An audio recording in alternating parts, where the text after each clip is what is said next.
Welcome to Lost Relation Chronicles. It was my much younger brother who finally encouraged me to talk about Maria, the incredible girl who, like me, was barely a teen when the tragedy struck. Looking back, I realized my parents, with a wisdom I didn't fully appreciate at the time, respected my deeply private way of grieving. Similarly, my classmates, many of whom were also Marias, rarely mentioned her when I was around, reflecting the transient nature of teenage life. Maria's teachers, including our ninth grade homeroom teacher, who was also mine, also never spoke of her in my presence. However, I later learned that Miss Babbage remembered Maria in a way I hadn't realized at the time. Maria was supposed to sit in the fourth row, second seat from the back, a seat assigned in alphabetical order for our ninth and 10th grades. But when school started, Miss Babbage left Maria's seat vacant, and it remained empty throughout the year. None of my classmates, at least in my hearing, ever questioned why. On November 12th, which would have been Maria's birthday, there was a tiny sprig of forget-me-nots in a delicate bowl on her desk. I remember feeling tears in my eyes when I saw them. I never found out whether the flowers were placed there by our teacher or someone else, and I never asked. In our high school yearbook are photographs of 3 students who might have graduated with us had they lived. Maria was one of them, even though the tragedy happened just before she would have been in 10th grade. My parents saw the yearbook, saw the photograph. They said nothing. Maybe they knew the photograph was identical to the one I had in my wallet in 9th grade, 10th grade, 11th grade, 12th grade, and yes, I have it there now. In fact, I hope my brother will see to it that that photograph will be in the wallet in the suit coat pocket of the suit, in which I will be buried. In fact, now that he knows the story of Maria, I will ask him to be sure that Maria's picture is buried with me. He might tell my wife if I do marry why that would be so important, for I think any woman I marry will not see that picture. But the narrative that caused me, Roger, to say to Fred, my barely teenage brother, "You know, Maria did that once to me," had yet to be shared with me when Fred began that narrative, a breathless account of an unexpected but clearly enjoyed first date with the very lovely Nancy. As Fred started his narrative, the wind howled and drove snow swirling about. Occasionally a few flakes forced their way into the house, for a strong wind can find chinks in almost any home, especially a January wind in the Finger Lakes region of upstate New York. Once inside, the snowflakes disappeared. The fireplace and a very efficient furnace effectively concealed that the 2 brothers were in one of the few buildings near the lake that was used 12 months of the year. Shadows from the fireplace danced about in a room that otherwise was as dark as the night. An occasional spark would fly past the screen, startling Fred, who would snuff each out before any could singe the wine-colored rug. Although an heirloom clock had just chimed midnight, the younger brother was very much awake and anxious to relate the evening's events. When I first saw her, I didn't think she was my type. Long blonde hair and freckles. She is pretty, and she knows it. She, barely a teen, but already with several boys noticing her. For her, the evening began as a lark, a chance to flirt with a new boy, and spite her current boyfriend at the same time. New to the ways of dating, and visiting his brother for only a week, Fred did not know this. Roger knew otherwise, but made no comment.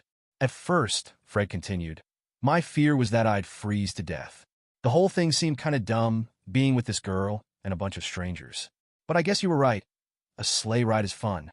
2 brothers, talking in front of a slowly dying fire. The younger one, Fred, almost 14, thick blonde hair, a bit disheveled, like his erratically changing voice, often hard to control. Glorying in a week of freedom from parental control, and obviously enjoying this chance to be with his only brother who, as Fred remembered him, seemed to be an adult even before Fred entered kindergarten.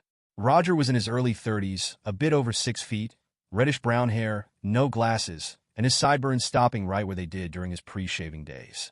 Right now, he was quite pleased with himself, for that sizable age gap had not prevented instant rapport with the brother he had seen so seldom. An only child for so long, Roger had paid little attention to the squalling bundle that had just begun to take steps and mouth incomprehensible gibberish when he had left for college. Visits home during and after college had been few, and Roger's brother had remained a stranger. Feeling a bit guilty, Roger had invited Fred to visit him during Fred's mid-year school vacation. With a coworker and his son who was Fred's age, Roger and Fred had gone bowling the night before. Out of the comradeship that had developed during bowling had come the invitation to go on a sleigh ride. Roger had reason to be pleased with himself, for the breathless haste with which his brother recounted the night's experiences was clear indication that Fred had had a really good time. Basically, there are 2 types of sleigh rides. No, I don't mean using or not using a team of horses. The one Fred went on was tractor-powered, a neighbor of Roger's coworker providing tractor and driver. One type is couples in splendid isolation, with innocent caresses and some not so innocent, only sometimes interrupted by conversation from couple to couple. The other type, and that was the one Fred experienced, is conversation that usually includes the entire group, and only the boy-girl seating indicates that this was a gathering of couples, instead of unpaired friends. "Nancy, did you bomb the math?" one fellow asked. "Nope," she replied. "It bombed me. It is bad enough to try to figure out how old a 12-year-old was X years ago, but when someone tries to tell me that 11 could equal 3, I'm all at sea." Nancy, the name Fred's date used in place of the hated Virginia, had the misfortune of being far above average in almost every subject but mathematics. As a consequence, she was struggling with algebra. Of course, used to the decimal system, she found it difficult to deal with binomial numbers. Shy though Fred was, he couldn't resist an opportunity to show his mastery of math. "Nancy, that's simple. 11 is 3 because you work in powers of 2. And for a few moments he explained how to figure according to the binomial or any other base system.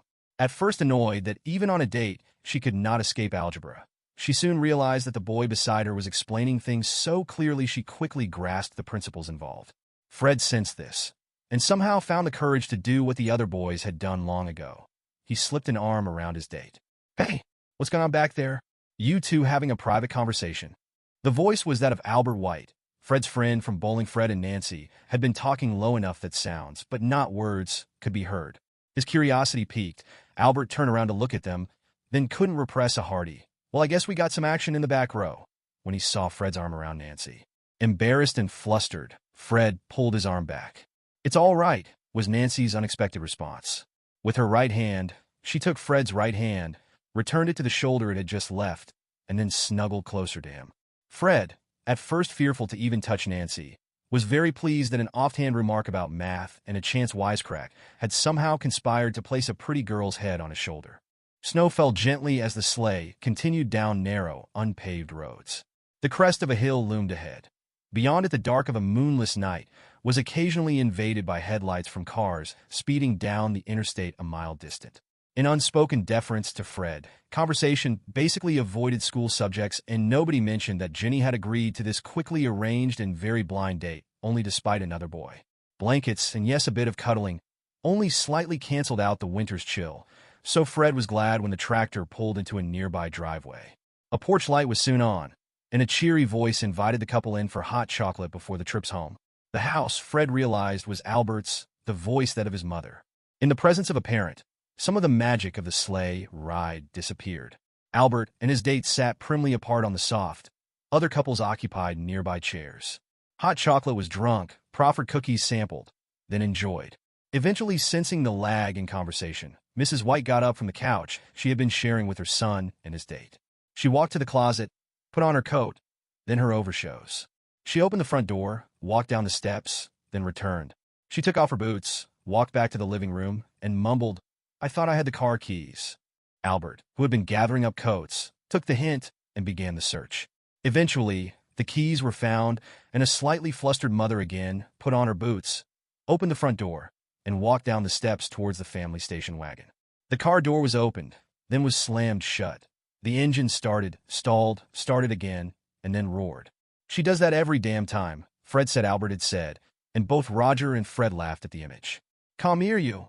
Expecting, perhaps wanting those words, Albert's date paused in the hallway after the others, coats on, traipsed out to the station wagon. One kiss and a few whispered words. Then, hand in hand, they too left the house, carefully trod the path made by 5 pairs of boots, and climbed into the car. As if maternal proximity mandated caution, hands were folded in laps. Jenny's house was the third stop. "I thank Mrs. White for driving us home. I'm getting pretty good at that stuff." The light, Fred remembered, was on. The classic situation, Roger thought. Porch lights scare away porch kisses, and the inevitable parental reception scares away any action in the living room. As Fred closed the car door, he realized that the shyness had returned.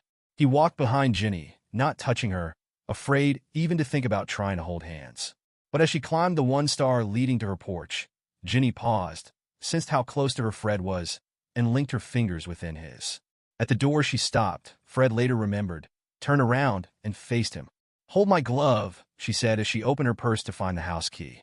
Scrounging around in her purse, she found the key and silently handed it to Fred. From Fred, she took her glove, placed it in a coat pocket. His hand trembling, Fred tried to insert the key into the lock. Upside down. Not that way, silly, this way. Her unloved hand on his. The two of them together correctly inserted the key, unlocked the door, and let it open slightly. Fred took the key out of its lock and placed it in Ginny's unloved hand. Then she slipped the key in her purse, let the purse slide down her left arm, and looked at me a moment. "Good night, mathematician," she said, and put her hand on my cheek, just briefly. Then she turned and was gone. I don't think I said anything. Roger sensed that the story was over, and for a second could not understand why shivers ran through his entire body. Was he just feeling sorry for his brother, apparently so taken by a girl who probably considered him just a new face, to be seen, then forgotten? Or was there more to it than that? Suddenly, he remembered his brother's words. "She put her hand on my cheek, just briefly." And then he knew. Maria did that once. "Oh, who did what?" asked Fred, genuinely puzzled. Roger took a deep breath. He had said her name, out loud. Then he realized his brother was much too young to have heard anything about Maria. "I was your age," Roger said. "Maria was in my homeroom and a few classes. We really liked each other, and then everyone lost her. And the last time we talked, I think I let her down, and I never told her I was sorry. And I never said goodbye. I never thought I would lose her the way I did. And maybe I could have saved her.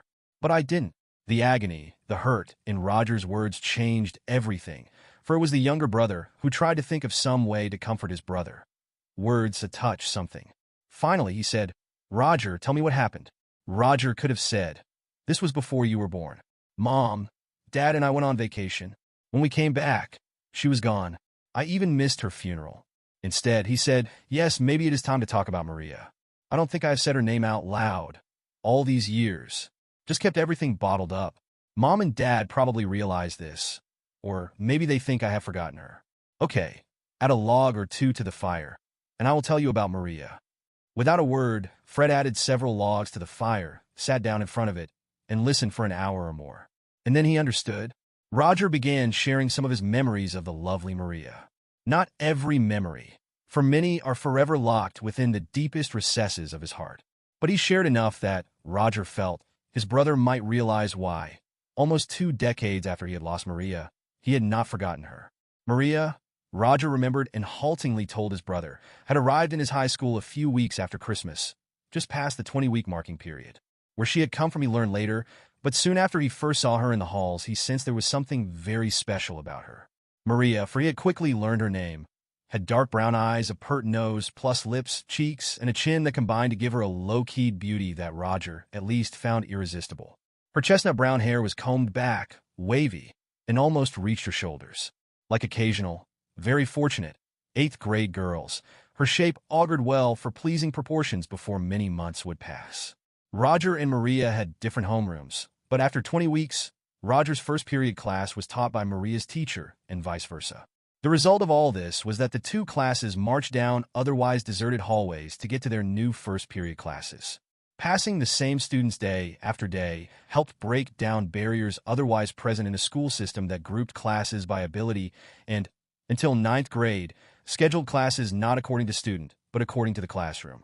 For his first 20 weeks of 8th grade, Roger learned more than he wanted to know about the business world and Introduction to Business, while Maria's classmates has been introduced to science, partly earth science, but occasional coverage of Archimedes and his lever, pyramid building, and even a bit of celestial navigation. It was during those journeys down otherwise deserted halls that Maria noticed Roger, for his dusty red hair and pale blue eyes reminded her of an older boy she had dated in Ohio the previous summer. Although they passed each other in the halls 5 mornings each week, they did not speak at first, for Roger was afraid of the inevitable ribbing his acid-tongued friends would start if they realized that he had noticed this attractive new girl. For her part, Maria was not so interested in Roger that she would make the first move. Apparently, Maria came from a musical family, and her talents were soon noticed by the music department, for Maria auditioned for, and received, the role of Cousin Nettie in Carousel.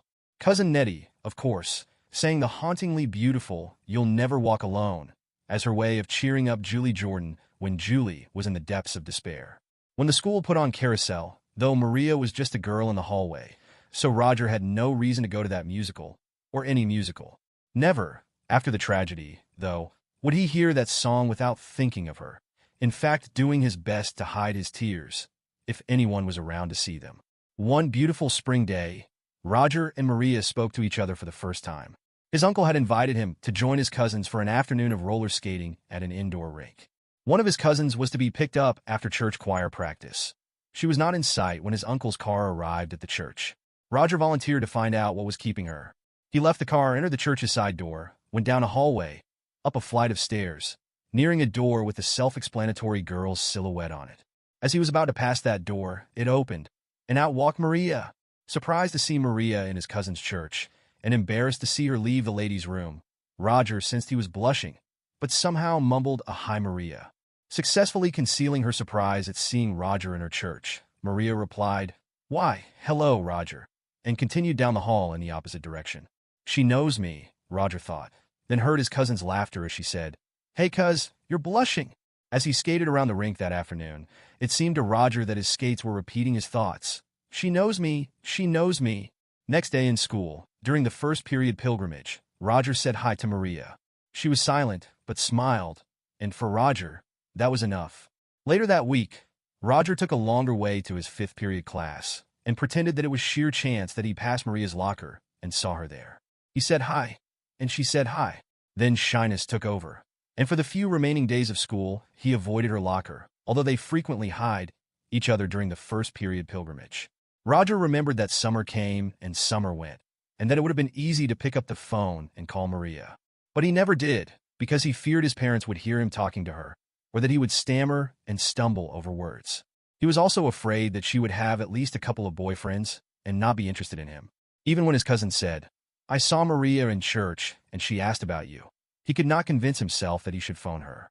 Fred interrupted his brother's narrative by commenting, "I thought I was shy with Ginny, but you take the cake."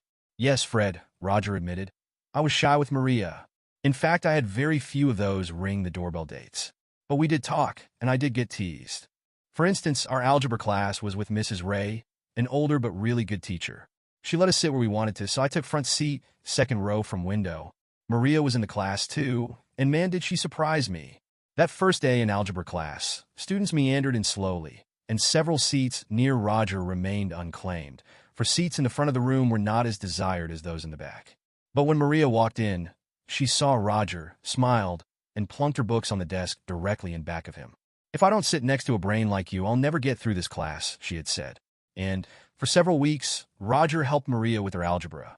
Sometimes he would walk over to her desk in the homeroom she shared with him to see if she had done her algebra, or just to compare answers with her. Sometimes she would come to his desk. Then, Roger remembered, came the famous Monday when Mrs. Ray started teaching distance and rate. The simpler problems, such as how long will it take John to overtake Donald if John is 5 miles behind Donald at the start, but travels 40 miles per hour to Donald's 30 miles per hour rate, soon gave way to harder ones, and Maria was confused.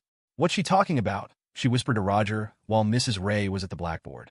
Roger turned around and whispered a very fast explanation, only to give a start when Mrs. Ray, her back to the class and still writing on the blackboard, told him to be quiet without turning around or stopping her writing on the board.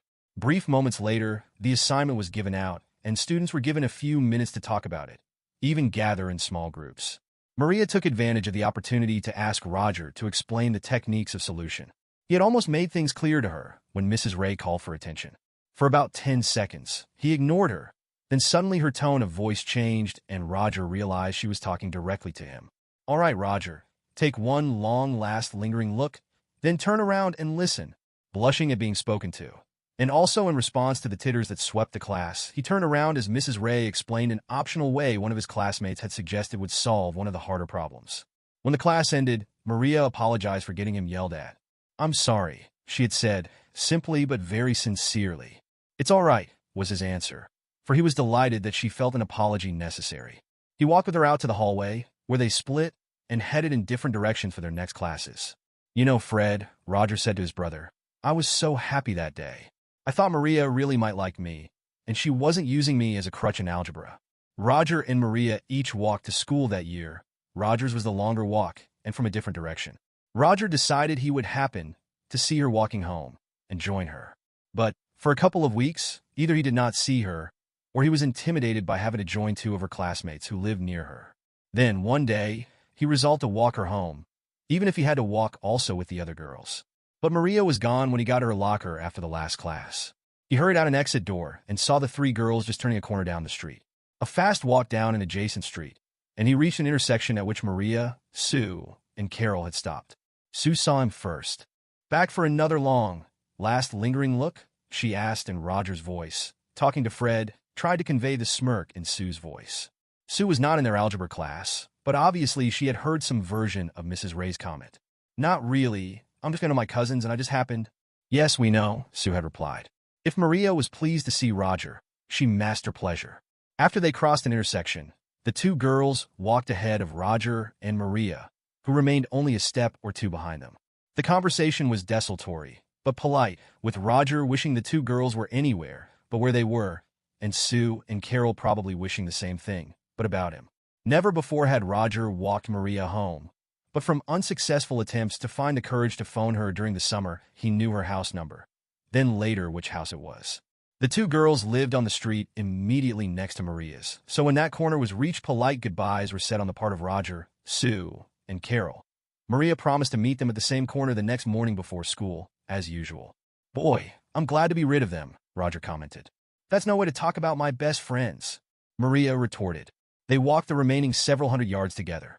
Maria carried a notebook, her algebra book, and a novel she was reading for English. Roger had done his homework that day, so he had no books. "Let me carry your books," he offered. "No. You want people to talk?" was her immediate response. Roger had no comeback to a reply like that. They walked and talked. Maria thought Dickens was a drag. Roger was having trouble with French. Maria was breezing through Latin. By unspoken agreement, they did not mention algebra. Then they came to her driveway. He paused a moment, then made as if to go. "Don't go." Maria dropped her books on the nearby grass, sat down, and leaned against an elm tree. The lawn looked just mowed, and few leaves were on it. Roger sat down next to her, and they talked. Suddenly, the banter and teasing was gone. He told her he was glad that he could help her in algebra. She laughed in sudden recollection of the last lingering look, and he laughed too, knowing what she was thinking about, and knowing that she was laughing with him, not at him. "Don't be late, or your cousins will think some witch has trapped you," she suddenly said as she gathered her books and started walking towards her front steps. The family cocker spaniel started barking, maybe welcoming Maria, maybe warning the stranger. "Maybe one has," he answered. And then Maria stopped, turned around, came to me, and put her hand on my cheek just briefly, then said, "Au revoir." And Roger, in front of the fireplace, near his brother, recalling and saying those words, felt a shiver throughout his body. He recalled, then and now dredging up the Latin word he needed, and said, "Veil." It did not matter that his cousins were not expecting him, or that he faced a long walk home. He knew, somehow, that would be a moment he would long remember. "Yes, Fred, I did date Maria. We went bowling, we even saw Gone with the Wind, and I felt a bit at ease with her father, her very beautiful mother, and even the family dog. And I was so proud that she did so well in algebra." Summer came, and there were no walks home from school. Roger played pickup baseball and helped around the house. Saturday mornings, he frequently played a set or two of tennis with a classmate. He usually won, until his friend developed the strategy of occasionally rushing the net after returning Roger's serve. That strategy changed many a game, and, that summer, Roger found himself losing games and sets. And maybe there was a slight lack of concentration, for Roger had realized Maria, with her dad driving, passed by the tennis courts en route to Maria's weekend piano lesson a mile or so distant. Occasionally, Maria would wave at Roger. Once in a while, her dad would add a brief toot in recognition. And Maria frequently went to church, as did his cousins, one of whom told him, "Your girlfriend, well, some fella at church is making moves on her." And Maria did things with Sue, Carol, and other girlfriends, although, tragically, things might have been different one time if she had been in Roger's company. One Saturday, there would be no tennis, for Roger and his parents were leaving for a 10-day vacation in the Adirondacks. The day before, while Roger was in his room, sorting clothes he needed to pack for the trip, the phone rang, and his mother came to the room to say, "Roger, there's a phone call for you. I think she said her name is Maria." Trying to be nonchalant with a parent nearby, Roger nevertheless dropped everything and all but ran to the phone. It was Maria. "Hi, Roger," she said. "I would like to ask a favor." And Maria explained that Barbara, a friend from Ohio, would be visiting over the weekend. and Maria wondered if Roger would join them while she showed Barbara a few of the city's attractions. "We will walk the dog, too, and if you come, that will mean we will be escorted by 2 protective males." Years later, Roger smiled as he recounted the gist of that conversation. For the other protective male would be the dog, certainly devoted to Maria, but probably more of an annoyance than protector. "Maria, I can't," Roger said, explaining he and his parents would be driving to the Adirondacks to vacation there for a week. Maria, Roger remembered, seemed to pout for a moment, then recovered. "I'm sorry you won't meet Barbara. She isn't like Sue or Carol. I think you would like her." And Roger remembered Maria, and he both laughed, each remembering the occasional times he would walk Maria home, and Sue and Carol would be nearby. Then he said goodbye to Maria, not knowing he would never hear her voice again. "It was Maria," Roger had told his seeming not hovering around mother. "She wanted me to help her show her girlfriend from Ohio downtown and a few things tomorrow. I said I couldn't and told her why." Saturday, the vacation began, and 10 days later it ended, and during those days there was no reason to keep up with local news. When they returned home, there was a pile of newspapers, but no particular reason for Roger to leaf through them. He had following Major League Baseball by reading the local paper in the Adirondacks. At supper time, Roger remembered his dad had said, "I think we need a special grace." That grace gave thanks for the food, of course, but then added something about healing pain of all who were suffering. Haltingly, Roger told Fred, still near the fireplace and sensing perhaps the painful words he was about to hear. Dad said, "Your Maria, she is no longer with us. She drowned the day we left for the Adirondacks." "I can still hear my voice," Roger said. I shouted no, and left the table in tears. What Mom and Dad said to me that day, I do not remember. I just recall the pain, the hurt, the massive sense of loss. Mom suggested I write Maria's parents, and I did. I still have her mother's answer to my note. I might share it with you, Fred, someday, through newspaper articles and talks, later, with Sue and Carol, who after all had also lost a dear friend. Roger learned about the tragedy that had taken Maria's life. Sensing the sadness, even after a number of years, Fred only listened and asked no questions. On a beautiful Saturday afternoon, Maria and Barbara, with Maria's Cocker Spaniel, had gone downtown, looked at store windows, and even ordered double scoops of ice cream at the ice cream shop's walk-up window. Then Maria suggested they go down to the river, where they might see sailboats, possibly a loon or two, and enjoy a cooling breeze. Apparently, they walked down a narrow footpath that led to a dock jutting into the river. The dogs saw gulls on the dock as they neared it, barked and started chasing them, apparently surprising Maria into dropping the leash for an instant. The paper, Roger explained, said Maria ran onto the dock after the dog, who jumped into the river chasing the gulls. Maria tried to stop, but skidded so that her heels hit the water first. Then her head hit the edge of the dock, and she fell into the water. "I can't swim," Barbara had screamed. Almost immediately, a man in a motorboat who had heard Barbara's screams headed towards where Maria had fallen, docked quickly, and jumped into the water, hoping to save her. He found her, but it was too late. The dog had dog-paddled his way to the shore, to figure in a photograph accompanying the article about the tragedy. Unspoken, then and now, was Roger's sure knowledge that he would have caught the dog, or, if Maria had fallen into the river, he would have saved her or died trying. Sue also explained that Maria's father, although devastated by Maria's death, somehow managed to console Barbara and arrange for an early bus ride back to Ohio. Maria, Roger explained, is buried back in Ohio. Her father saw it and found another job, not in Ohio, but in Atlanta. Except for that note, which I wrote at my mother's suggestion, and her mother's gracious reply, I never saw her parents again. And now, brother, you know the story of Maria. Maybe one day, it'll be up to you to make sure her picture, tucked away in my wallet, finds its way into the pocket of the suit I'll be buried in. Fred's voice cracked, suddenly frail and heavy with emotion. I promise, he said, his eyes brimming with tears. It will be there. Dear listeners, please share your thoughts in the comment section below, and don't forget to like, share, and subscribe.